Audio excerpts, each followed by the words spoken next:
Halo guys, apa kabar kalian semua? Semoga kalian sekeluarga selalu sehat dan dalam lindungan Tuhan ya. Semoga dilancarkan juga rezekinya. Di video kali ini, Mince kembali bawain alur cerita film mantap-mantap yang berjudul An Affair. Film yang dirilis tahun 2018 ini menceritakan tentang seorang murid SMA yang jatuh cinta dengan gurunya sendiri. Mereka berdua pun kemudian menjalin hubungan percintaan asal oleh manja dan terjebak ke dalam hubungan percintaan yang rumit. Sebelum mulai ke videonya, jangan lupa untuk support channel ini dengan cara like, comment, share, and subscribe. Jangan lupa buat nyalain notifikasi juga biar kalian gak ketinggalan video-video terbaru dari kita. Ya udah, tanpa berlama-lama lagi, langsung saja kita masuk ke alur ceritanya.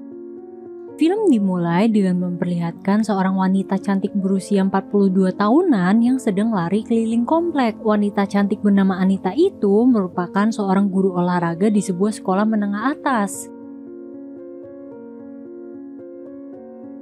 Bisa dibilang Anita ini memiliki rumah yang cukup mewah untuk standar seorang guru olahraga. Hal ini dikarenakan Anita menikah dengan seorang pengacara terkenal bernama Hase. Karena kesibukan Hase sebagai lawyer, Hase pun jadi jarang pulang ke rumah dan membuat Anita merasa kesepian.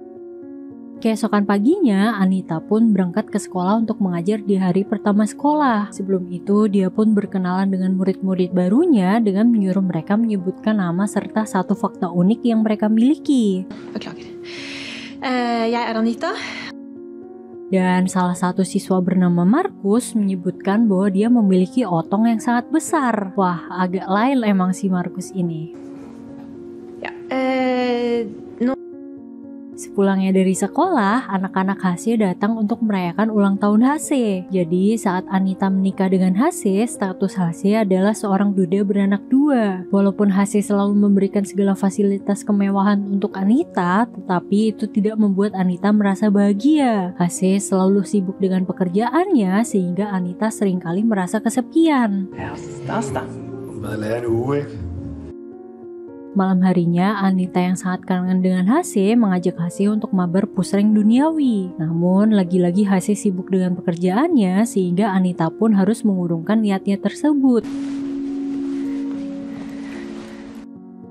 Keesokan paginya, saat Anita sedang mandi, dia mendengar ada seseorang yang membunyikan bel rumahnya. Saat Anita membuka pintu, dia menemukan sebuah buket bunga beserta dengan surat cinta yang ditulis tanpa nama. Anita pun tidak mengetahui siapakah pengirim bunga tersebut. Tetapi, tanpa dia sadari, ternyata seseorang sedang memata-matainya dari kejauhan.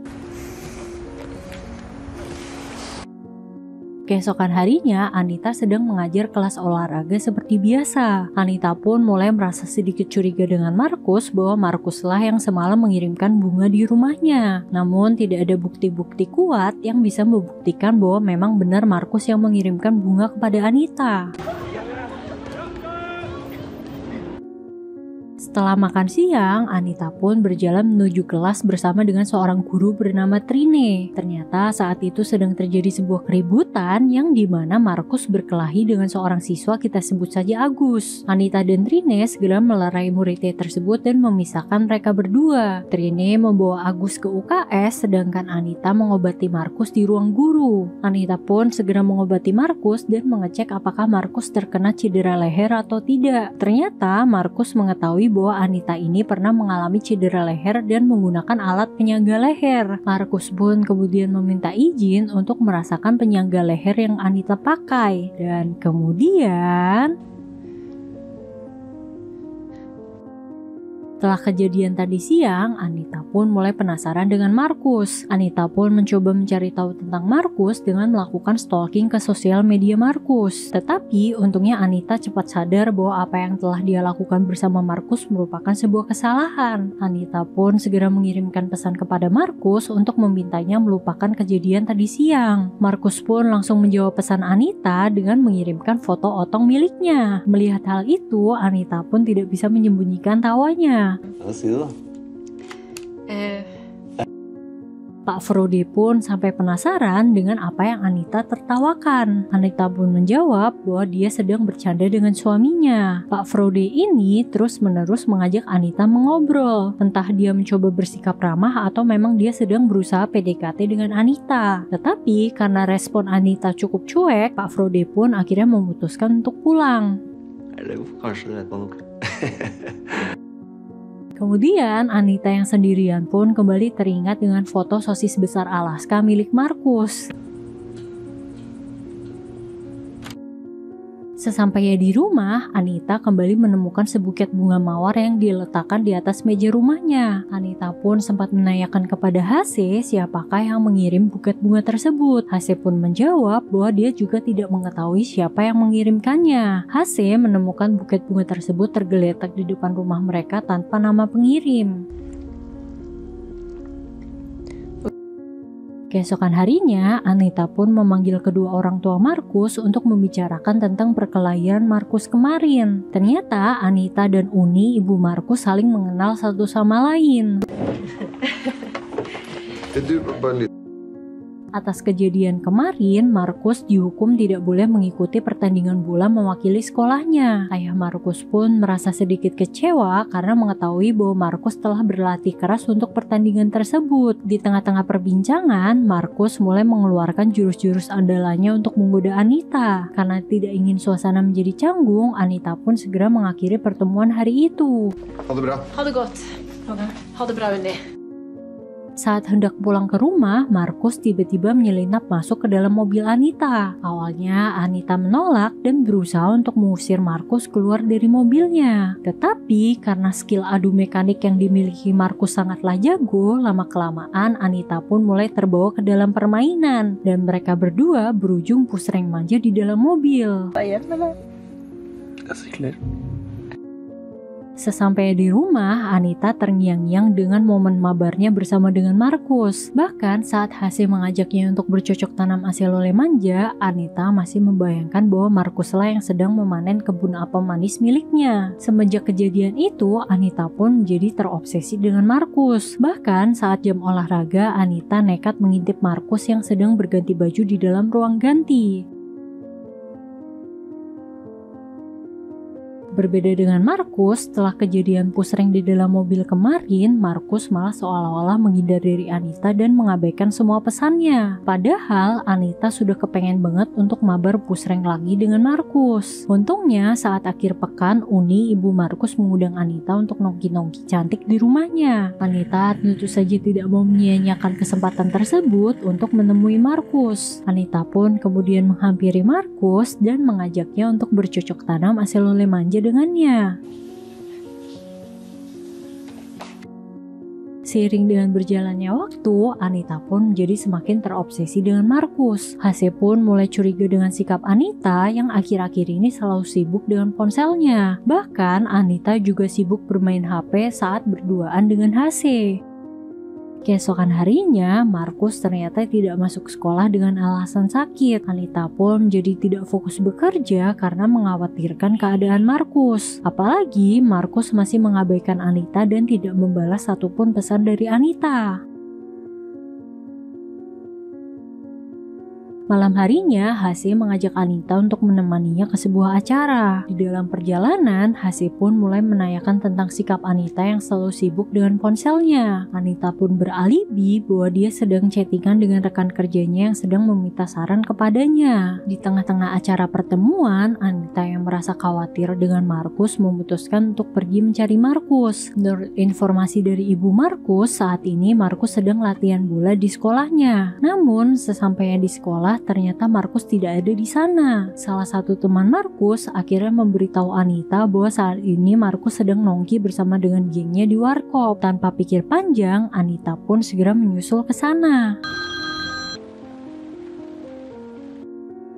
Sesampai di warkop, Anita pun mengajak Markus untuk mengobrol di dalam mobilnya. Anita menanyakan kenapa Markus akhir-akhir ini selalu menghindar darinya. Markus pun menyuruh Anita untuk melupakan kejadian kilaf mereka karena saat ini Markus telah mempunyai pacar. Markus juga meminta Anita untuk membujuk kepala sekolah agar mengizinkan Markus mengikuti turnamen bola. Anita pun akhirnya tersadar bahwa selama ini Markus hanya memanfaatkannya saja. Tetapi apa boleh buat, Anita sudah terlanjur baper dengan Markus.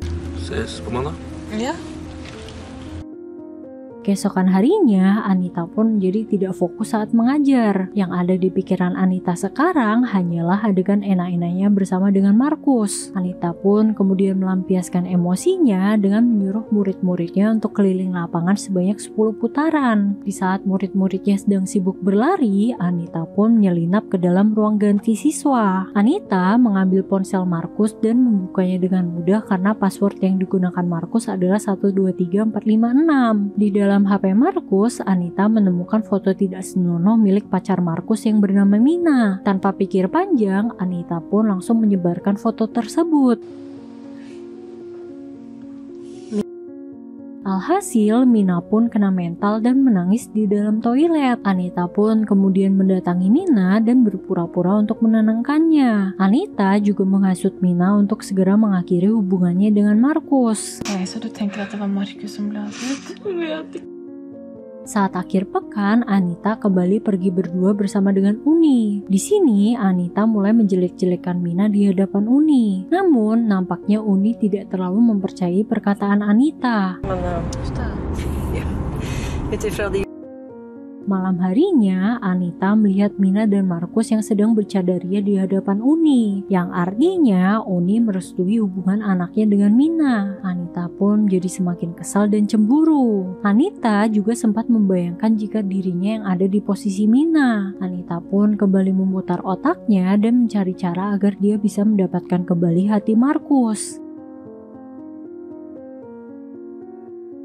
Keesokan harinya, Anita pun kembali menemui Markus di lapangan bola. Markus pun akhirnya marah dan meminta Anita untuk berhenti menguntitnya. Namun, Anita memaksa Markus untuk menemuinya karena ada hal penting yang ingin dia sampaikan. Kom. Kom.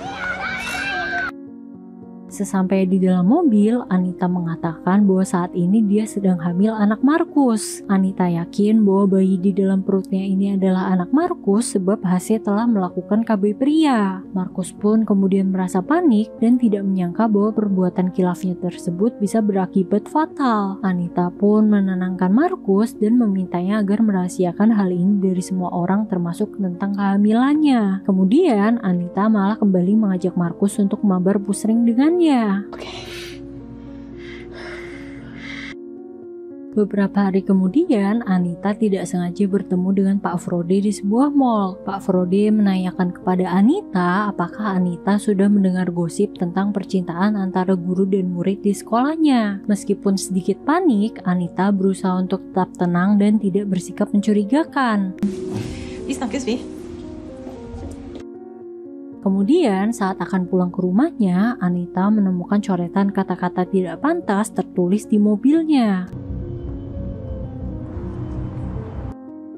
Keesokan paginya, Anita pun pergi lari pagi dan beraktivitas seperti biasa. Namun, sesampainya di rumah, Anita merasa kaget saat menemukan foto USG-nya sudah berada di atas meja dapur. Rupanya, HC telah mengetahui perselingkuhan Anita dengan Markus. Belum sempat Anita menjelaskan kepada HC, terdengar suara tamu yang datang. Anita pun segera membukakan pintu dan ternyata tamu tersebut adalah Uni. Uni pun kemudian melabrak Anita karena telah mengetahui hubungan Anita dengan Markus. Uni pun meminta agar Anita menjauhi putranya dan berhenti mengganggu hidup Markus. Uni juga menanyakan apakah Anita benar-benar hamil. Anita pun kemudian mengaku bahwa dia berbohong mengenai kehamilannya agar Markus tidak meninggalkannya. Anita yang merasa malu akhirnya memilih kabur dari rumah dan menginap di hotel.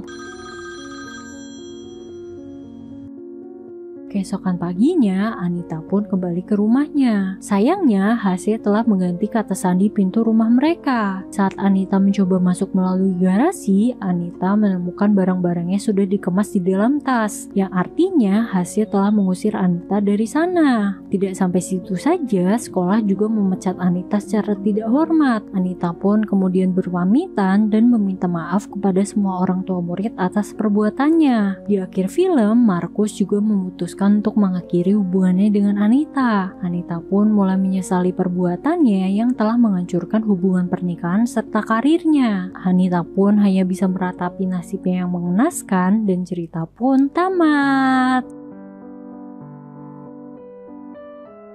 Gimana guys menurut kalian filmnya? Dari film ini kita bisa belajar tentang pentingnya komunikasi dan kejujuran dalam suatu hubungan. Selain itu, kita juga harus bersyukur dengan apa yang telah kita punya. Di film ini, Anita sudah memiliki suami lawyer yang selalu memenuhi kebutuhannya dan bahkan memfasilitasi Anita dengan kemewahan. Yang Anita tidak dapatkan hanyalah kasih sayang dan perhatian. Makanya saat Anita mendapatkan kasih sayang dan perhatian dari Markus, Anita pun dengan mudahnya jatuh cinta kepada Markus. Seharusnya sih Anita dan HC bisa mengkomunikasikan hal ini agar tidak terjadi hal-hal yang tidak diinginkan. Cuma ya lagi-lagi semua ini hanya film. Oh ya, by the way, buat kalian yang mau request film buat dijadiin alur cerita, boleh banget ya guys. Silahkan tulis di kolom komentar di bawah. Oke, segitu dulu video kali ini. Semoga kalian terhibur dengan alur filmnya. Last but not least, thank you for watching and see you on the next video. Bye bye guys.